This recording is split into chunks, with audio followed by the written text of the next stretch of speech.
Assalamualaikum warahmatullahi wabarakatuh. Perkenalkan, nama saya Ahmad Safi'i. Saya seorang mahasiswa Politeknik LP Yogyakarta, jurusan Teknik Mesin semester 6. Pada kesempatan ini, saya akan mempresentasikan tugas PKL 3 saya mengenai utilitas di pabrik gula, yaitu pabrik gula PG Krebet Baru 1 Malang. Yang terhormat Bapak Ari Wibowo selaku dosen pembimbing PKL 3 saya. Semoga apa yang saya sampaikan nantinya dapat bermanfaat baik untuk diri saya sendiri maupun teman-teman yang membutuhkan informasi mengenai utilitas di pabrik gula PG Krebet Baru 1 Malang. Utilitas pabrik gula Krebet Baru 1 PT PG Raja Wali 1 Malang. Beberapa akun sosial media saya yang dapat diikuti melalui LinkedIn dan juga email yang tertera. Untuk gambaran umum perusahaan PG Krebet Baru 1 Malang, di mana PG Krebet Baru 1 Malang merupakan pabrik gula yang berada di Malang dengan kapasitas 6.500 ton can per day dengan kapasitas pembangkit uap dan listrik yang ada di sana 2 unit kettle uap dengan merek Chengcheng dan Yoshimin, di mana Chengcheng memiliki kapasitas 60 ton per jam uap yang dihasilkan dan Yoshimin 80 ton uap per jam. Untuk pembangkitan listrik turbin alternator didukung 3 unit, di mana turbin alternator 1 dengan merek Dresser dengan daya 4000 kW, yang kemudian yang kedua dan ketiga dengan merek yang sama Turbodyne, yang kedua dengan 1250 kW daya, yang ketiga 2300 kW daya. PG Krebet Baru 1 memiliki beberapa kriteria persiapan bahan baku tebu itu sendiri, di mana kriterianya merupakan yang pertama adalah manis, di mana parameternya adalah dengan Brix 17-20%. Kemudian bersih, di mana dibutuhkan kebersihan tebu untuk sebelum diolah. Kemudian berkualitas, dan yang terakhir adalah segar, di mana parameternya adalah 1x24 jam untuk segera masuk ke pabrik agar segera diolah untuk meminimalisir losis yang ada. Kemudian untuk produk utamanya sendiri juga samping. Saya sebutkan satu persatu. Untuk gula putih SHS merupakan produk utama dari pabrik gula PG Raja Wali PG Krebet Baru 1. Kemudian ada ampas tebu atau BGS untuk merupakan produk samping. Blotong atau filter cake produk samping, di mana as boiler yang merupakan produk samping, dan tetes atau molasses. PG Krebet Baru 1 persen uap yang dihasilkan dari ton tebu terdapat parameter 52%, di mana produksi uapnya berdasarkan kapasitas kettle uap yang terpasang 141,56 ton per jam steam yang dihasilkan, di mana tebu yang digiling per jamnya 270,84 dan didapatkan konsumsi uap per ton tebu 0,52 ton uap per ton tebu. Kemudian untuk listrik per ton tebu, di mana daya total 7.550 kW, di mana kemudian juga dibagi untuk pengolahan tebu per jam, didapatkan 27,87 kW per ton tebu. Untuk flowsheet PG Krebet Baru 1, di mana saya kotakkan beberapa stasiun yang ada di lapangan. Yang berwarna merah merupakan stasiun timbangan dan sekaligus stasiun gilingan, di mana stasiun timbangan itu sendiri berfungsi untuk menerima tebu dari lapangan yang kemudian nantinya akan dicacah dan dihancurkan menggunakan alat yang bernama can cutter dan unigrater.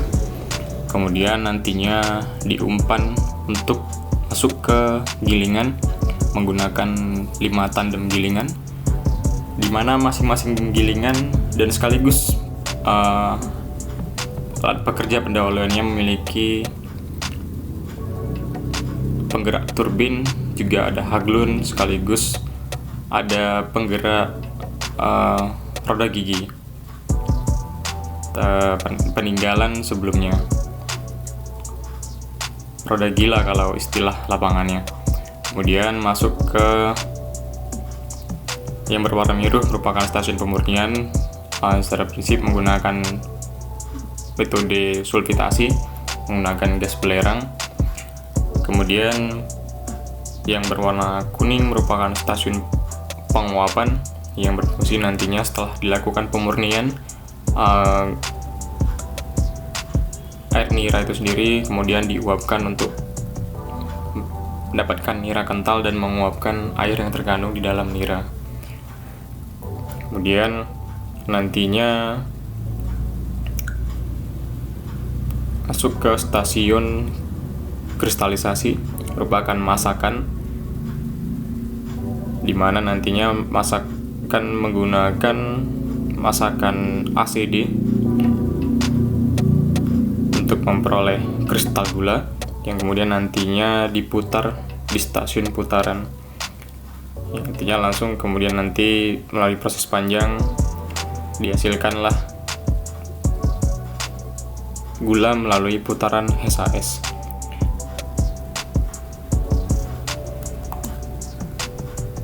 Baik, yang kedua, secara singkat saya jelaskan proses pengolahan air water treatment plant, di mana fungsinya pengolahan air di lapangan merupakan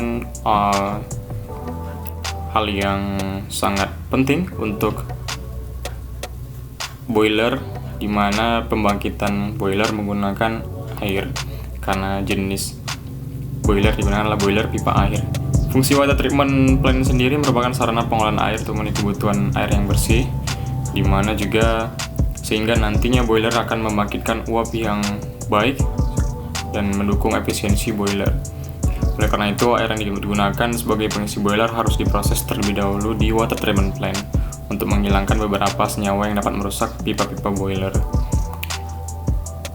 Sumber air boiler itu sendiri ada beberapa, yang pertama menggunakan air dari sungai atau dari sumber bor secara umum, serta memanfaatkan beberapa air kondensat pada saat setelah beroperasi dari evaporator, di mana air kondensat merupakan air pengisi boiler yang paling efektif karena didapatkan melalui proses yang ada di stasiun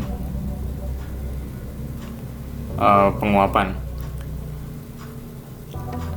Air kondensat itu sendiri bebas dari cemaran bahan-bahan kimia yang dapat merusak pipa boiler, serta memiliki suhu yang relatif tinggi sehingga sangat menguntungkan. Di mana dengan penggunaan air kondensat sebagai air pengisi boiler, maka dapat menekan konsumsi bahan bakar pada boiler. Kemudian beberapa syarat parameter air pengisi boiler, tentunya yang paling riskan adalah kesadahan 0,3 ppm untuk kendali pH 86 sampai 10,6, kemudian total dissolved solid di bawah 1000 ppm, dan kemudian suhu 90 sampai 105 derajat Celcius di dehydrator. Kemudian untuk air boiler itu sendiri kurang lebihnya sama dengan kesadahan 0,3, pH di atas 10, suhu di atas 100 derajat Celcius, dan beberapa parameter lainnya, oksigen, fosfat, sekaligus minyak. Tapi biasanya yang diperhatikan adalah suhu, TDS, pH, dan kesadahan, total hardness. Kemudian berikut alur proses pengolahan air untuk kebutuhan air boiler. Yang pertama, air dari sumur atau dari sungai dipompa ke clarifier atau bak penampung, di mana bak penampung merupakan bak yang berasal dari permukaan sungai atau sumber bor. Bak pengendapan terdiri dari beberapa bak tersusun secara berurutan. Bak penampung clarifier itu sendiri berfungsi untuk mengendapkan beberapa zat padat menggunakan senyawa juga. Kemudian nanti dipompakan ke sand filter, di mana disaring menggunakan beberapa media untuk menyaring kotoran ataupun endapan. Kemudian biasanya dipompa ke tower tank, tangkinya berada di atas ketinggian. Kemudian itu masuk kepada water treatment eksternal, yang kemudian masuk kepada internal treatmentnya, itu masuk kepada penggunaan water softener atau ion exchanger, menggunakan kation dan ion exchanger yang berfungsi untuk mengurangi tingkat kesadahan hardness di dalam air boiler menggunakan bahan kimia ion exchanger resin penukar ion. Kemudian dimasukkan ke feed water tank, biasanya berfungsi untuk memanaskan sebelum masuk ke diaerator, di mana diaerator sekaligus berfungsi mengeluarkan gas-gas terlarut seperti oksigen dan karbon dioksida dari dalam air, di mana berfungsi untuk memperpanjang umur pipa boiler itu sendiri.